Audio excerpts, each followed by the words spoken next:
Hello, welcome to the channel, or welcome back. My name is Backpacker Luke, and today we're going to be talking about something that I actually really enjoy, which is footwear on the trail, and which shoes you should wear and why, and which ones are best for you and why it's important.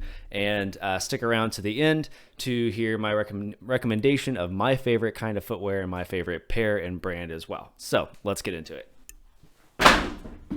Oh, that was really loud.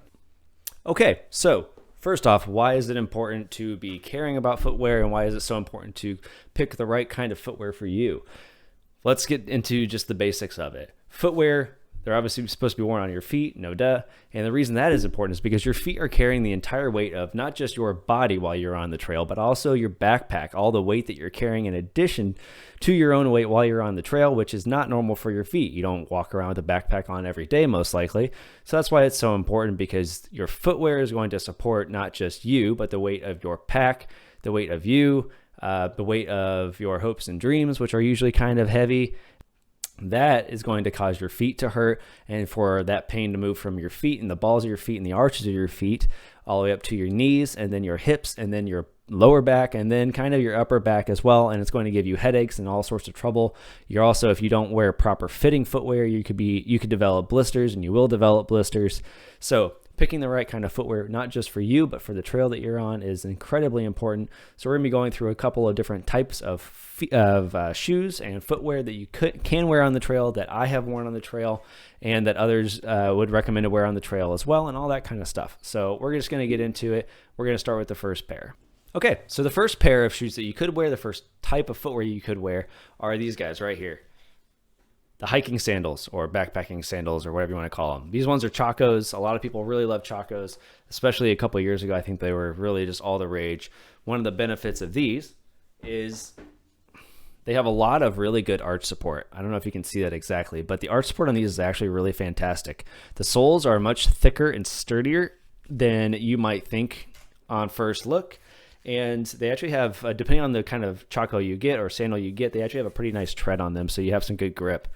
The one thing about these is, of course, that you don't have any protection on the top of your feet. So really good if you need to air out and you want to keep it light, keep a lot of breeze on your feet and that sort of thing, and keep your feet dry. But you don't have a lot of protection either. So it's sort of a give and take with that one. But that's the first type of shoe you could wear, is these hiking sandals. You could do Chacos or Tevas or that sort of thing. Benefit of these, they have the Chacos at least have a lot of arch support, really steady, thick sole. So you know you're going to feel a lot of stability and comfort while you're walking on the trail. So that's type number one. Okay, type number two are these guys. They're the mid-height but lightweight backpacking shoe. All right, hiking shoe, whatever you want to call them. The benefits of these is, for instance, these ones in particular are waterproof. So they actually have their inside lining, which is for the comfort. They have their outside lining, which is for protection against the elements, that sort of thing. And then they have a lining on the middle area that is the waterproof lining. So they are going to be waterproof up to the point where the right there, that kind of that fabric with the tongue in the heel of the shoe or the top of the shoe, that's going to be waterproof up to that point.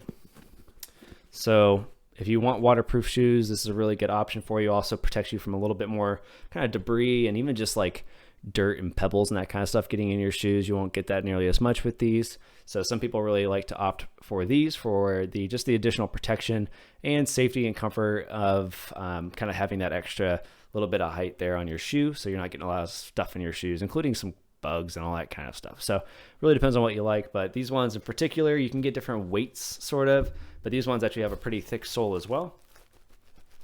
But you can see how it bends a little bit more than the Chacos actually. So one of the cool facts of the Solomon in particular is they actually have a plastic plate in the bottom of the shoe. So it protects against, like when you're stepping on hard rocks and jagged kind of terrain, it doesn't poke through the bottom of your sole so much, because there's actually a thin plastic plate in here that just gives you a little bit of extra protection, which is pretty cool. So that's the other type. It's kind of the mid-height hiking boot.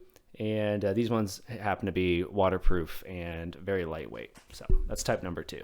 Okay, type number three. Now I'm going to be using the same shoe that I just talked about, which is this guy, but this is not type number three. Type number three are full leather boots, or pleather boots, which is like fake leather, faux leather, that sort of thing. full leather boots were really popular. They looked a lot like this, but they were really popular earlier on in the kind of the history of backpacking when it first got started. I don't really recommend them now because I think they're very heavy. They are very hot and not worth it. You get everything out of a leather boot from these guys that you would, but these guys are lighter and more waterproof, more just easier to carry around. The less amount of weight on these guys, for instance, as compared to a leather boot is really heavy. It's a lot. So I wouldn't really recommend a leather boot for anyone. If I'm being totally honest with you, I think they're sort of a legacy item, just like the era of leather boots were the same era of blue jeans and flannel shirts for hiking. And I wouldn't recommend any of those three things now. So that's that type. I've lost count if I'm going to be honest with you. So let's get into the next type. Okay, the next type of shoe that you might wear on the trail, and it's another type of footwear, are these guys. They're pretty much like there's different names for them, but it's like the barefoot style or no shoe style or that kind of thing. Vibram became really popular with these for a while. It was a big trend to do sort of like the 5-finger one, which is like a shoe that has little toes for each, like thing for each toe. I don't know what you call that, but these are very, very lightweight. They're very, very minimal. They're also very flexible. You just fold them up like that. All right. So I've worn these on a couple of different hiking trips. They're not bad. They give you pretty minimal arch support. You can feel pretty much everything through the sole. They're not going to give you a ton of protection, but they are very lightweight. These are non-waterproof versions, so they dry out much more quickly, that kind of stuff. But I've seen a lot of people hiking these, and like I said, I have in different times. I wouldn't really anymore just because I have different pair that I enjoy. But I will say these would be really decent camp shoes because they're not that heavy, but they're pretty light. So they wouldn't be bad ones to keep around a camp, or even if you're backpacking, it's kind of nice to have like a camp shoe. And these wouldn't be a bad option for that either. But some people do like to hike in these. It all depends on what you need for your arch support. If you need a lot of arch support, I would not recommend these because they really are just depending on kind of like your natural foot shape and feel, and that you're just relying on your foot to do most of the work. So, but they will protect you from sort of the minimal amount of the elements. So there you go. Okay, and the final type of shoe, the final type of footwear that I would recommend, and is actually what I teased kind of in the beginning of the video. This is my favorite type of shoe and the one that I wear on all my backpacking trips now, all my hiking trips. I absolutely love them, are these guys right here. They're very popular now. They are called trail running shoes. So they are what they sound like. They are worn by people who are doing running on trails, on dirt, on gravel, on mountainsides, and all that kind of stuff. The tread on the bottom of them gives you a lot of grip, so you're not going to be falling off the side of a mountain. These are non-waterproof, so they dry out very quickly. They are very lightweight, very breathable. You can see sort of the structure of the sole there.